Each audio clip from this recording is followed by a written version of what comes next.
இடையோ இல்லை இருந்தால் முல்லை கொடி போல் மெல்ல வளையும், சின்ன கூடை போல் விரியும் இமையும், விழியும் பார்த்தால் ஆசை விளையும்.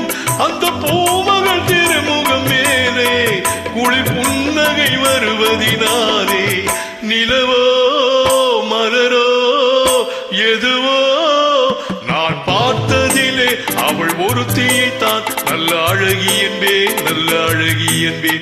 நான் கேட்டதிலே அவள் வார்த்தையைத்தான் ஒரு கவிதை என்பேன், ஒரு கவிதை என்பேன்.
நான் பார்த்ததிலே உன் ஒருவனைத்தான் நல்ல அழகனின்பேன், நல்ல அழகனின்பேன்.